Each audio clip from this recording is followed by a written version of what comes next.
Life polishes us not with dreams, but with losses. I am not a hero. I am a trace. The shadow of who I once was. People call it a mask, but it's not a mask. It's the face that remains when everything else has burned away. You are a ghost, not a name, not a nickname.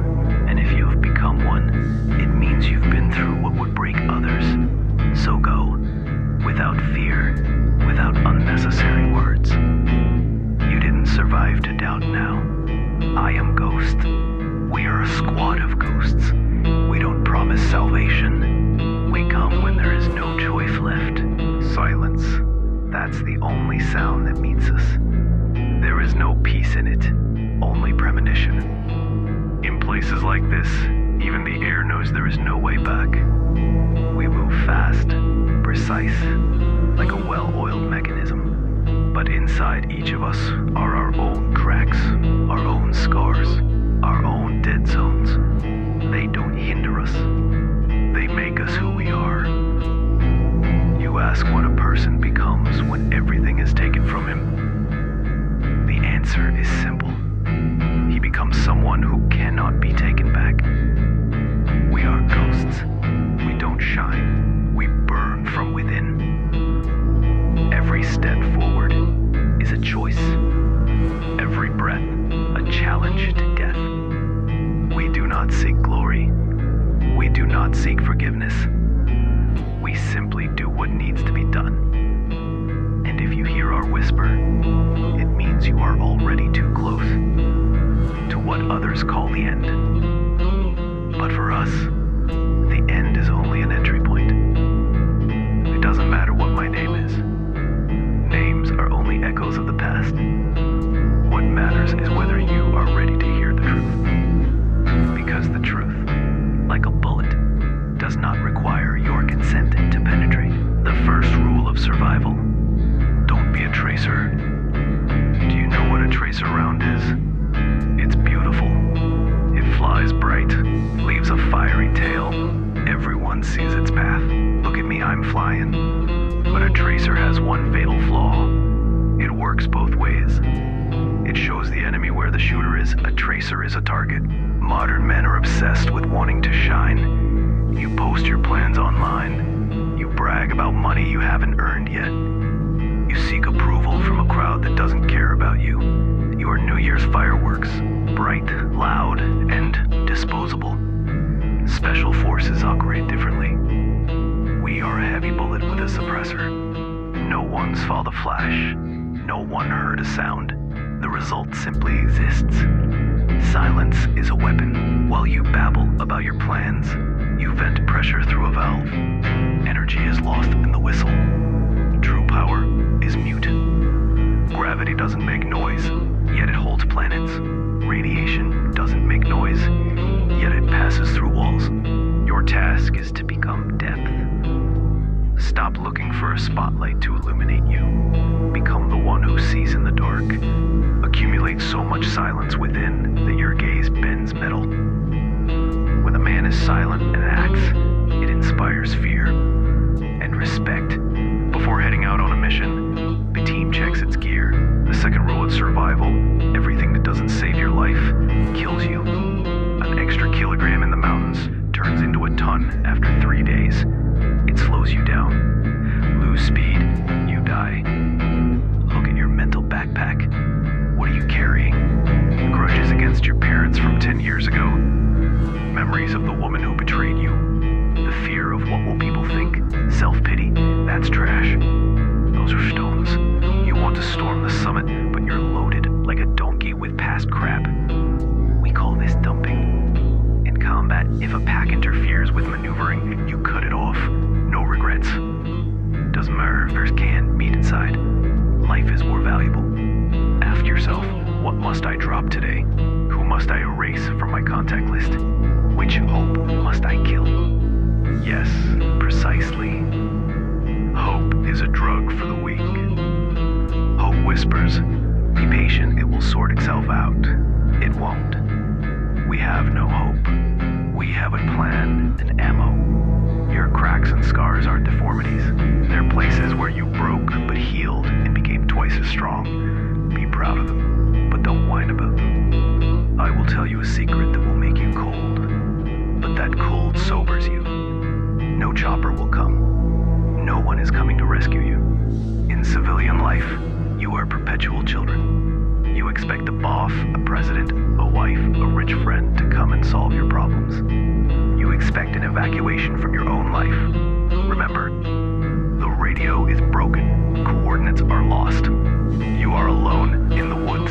This is a terrifying moment, but at the same time, it is a moment of great power when you realize help will not come or internal reactor switches on. We don't shine with reflected light. We burn from within. The fuel for that reactor is your anger, your stubbornness, your will. Become autonomous. You are your own quick reaction team. You are your own medic. You are your own commander. Stop looking to the sky, expecting a miracle. Look at your feet. Take a step, then another. The one who survives is not the one who believes in miracles. The one who survives is the one who can trudge through the mud when strength has run out. In assault tactics, there is a concept called the fatal funnel. It's a doorway, the entrance to a room. It is the most dangerous place. People die there most often because in the doorway you are exposed. You are vulnerable. Most people stand in front of a door their whole lives. In front of the door to a new job. In front of the door to a divorce. In front of the door to their dream. You pace. You peek through the crack. You are afraid of the darkness inside. Special forces have one rule for moving through the funnel. Speed, aggression, surprise. You cannot enter a door slowly. You must crash through the door, blow the space open with your presence. Are you afraid of change?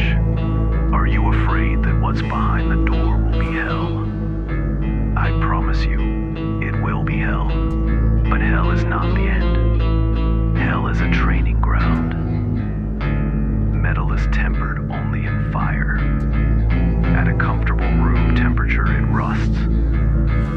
We seek storms, because in calm our sails hang like rags. As said at the start, the end is only an entry point. Your crisis is an order to attack. Your pain is the signal. Attention, enemy detected. Do not hide. Strike first. You ask how a man dies and a ghost is born. I will tell you, not from books, from the mud. It was 5 years ago. A sector that doesn't exist on civilian maps. Hill Zero. There were 4 of us. The task, observation, quiet work. But war is chaos, and chaos has its own plans. We were exposed, cut off by fire. We huddled in the concrete box of an old outpost. Communications went down immediately. The last thing we heard was white noise. With me was a guy with the call sign Spark. Young. He had a fiancé at home, the wedding in a month. He was an excellent fighter, but he had one fatal weakness. He had hope. He sat in the corner, clutching his rifle, and whispered, "Our guys will come. A chopper will arrive. We just have to hold out. I promised her I would come back." He held on to that picture of the future. He didn't live in that concrete hell, but there in his dreams. And it killed him. On the second day, when the silence became unbearable, he thought he heard the hum of rotors. Hope played a cruel joke on him. He lost vigilance. He stuck his head out of cover to signal rescuers who weren't there. Click. A quiet, dry sound. Spark fell into my arms. In his frozen eyes, I didn't see pain. I saw the horror of his illusion collapsing. There was no helicopter. There was only death. At that moment, closing his eyes, I understood a truth that burned all humanity out of me. I sat by the wall. I had one magazine left. left. No water, no help. And I told myself, nobody will save me. I am already dead. My life ended yesterday. I personally strangled Hoke inside me. I killed the guy who wanted to go home. And do you know what happened? Fear disappeared. My hands stopped shaking. My head became clear as icy water. If I was already dead, I had nothing to lose. If I had nothing to lose, I was invulnerable. That night, I left the outpost. I passed through the enemy like a shadow. I was not a man. I was wind. I was the very darkness. I survived. But the one who believed in a happy ending stayed lying there on Hill Zero. Only the ghost returned. The moral of this story is simple and cruel. You are not killed by a bullet. You are killed by expectation. Look at your life. You all live in a waiting hall. You wait for the perfect woman who will come and heal your wounds. You wait for a boss who will notice your talent. You wait for better times to start living. You, like that guy Spark, look at the sky and wait for a chopper. The chopper will not come. Remember that. Carve it into your subconscious. No one is coming to rescue you. Your problems, your debts, your loneliness, that is your Hill Zero. And while you hope for a miracle, you are weak. You are a target. Come a ghost. What does that mean? It means accept the worst case scenario right now. Imagine that you have already lost. Imagine that you have already lost everything you are afraid to lose. Feel that void. This is called the absolute 0 point. True strength begins from this point. When you have nothing to protect, you can attack. When you are not afraid to fall, you learn to fly. Stop seeking approval. Lions do not ask sheep for opinions. Stop whining about scars. Spars are your armor. They are proof that you were in the fight and stood firm. People call us cold, unfeeling. No, we are simply very focused. We save our energy for the strike. Look in the mirror tonight. Who do you see there? A frightened child waiting for the world to be kind? Or a man ready to gnaw the earth, but not surrender? If you want to survive in this world, put on a mask. Not to lie to others, but to protect your soul from blows. Let no one know your plans. Let no one see your tears. Let them see only the result. We are a squad of shadows. We don't show up on the thermal images of your successful success. We don't shine on stages, but we are here. We are disciplined when you want to give up. We are silence when you want to scream. Get up. Wipe your nose. Check your ammo. A new order awaits us. A new shadow.